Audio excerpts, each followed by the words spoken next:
네, 일상생활 속 감염이 계속해서 확산하고 있습니다. 경기 용인시에 있는 키즈카페와 관련한 확진자는 요양시설과 어린이집, 그리고 직장 등으로 번져서 모두 57명이 됐습니다.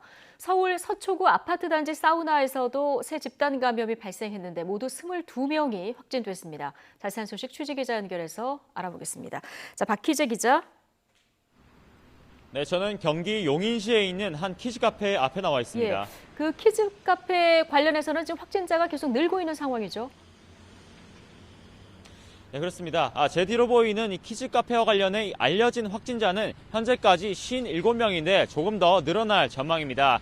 키즈카페란 놀이시설과 카페가 동시에 있어서 아이와 학부모들이 함께 방문을 많이 하는 곳인데 이달 초에 이곳 키즈카페에 들렸던 일가족 4명이 지난 13일에 처음 확진 판정을 받은 이후로 이 카페 직원과 대표 그리고 방문자들이 잇따라 확진됐습니다. 다만 방역당국은 일가족이 확진된 시점과 또 키즈카페를 실제로 들린 시점이 일주일 가까이 차이가 난다면서 최초 전파자가 누군지는 조금 더 역학조사를 진행해봐야 한다는 입장입니다.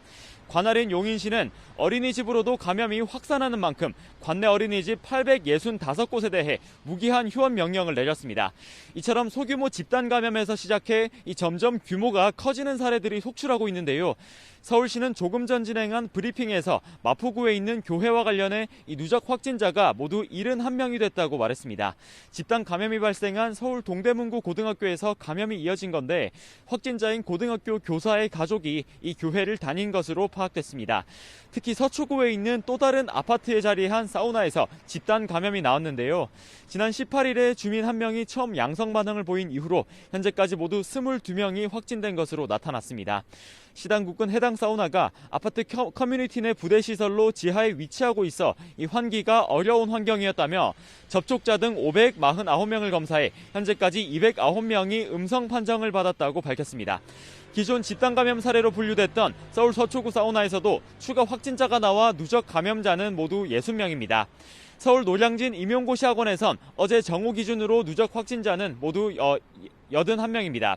보도로 전해드렸듯 강원과 대구 지역에서 응시했던 이 임용고시 수험생 2명이 각각 시험 뒤에 확진된 사례도 확인됐습니다. 인천 남동구 음식점 등에서 친목 모임을 가진 뒤 발생한 관련 확진자는 어제 정오 기준으로 모두 57명입니다. 방역당국은 이처럼 지역사회에서 소규모 집단 감염이 동시다발적으로 발생하는 추세라며 짧은 시간에 더 큰 규모로 감염이 유행할 위험이 있다고 전망했습니다.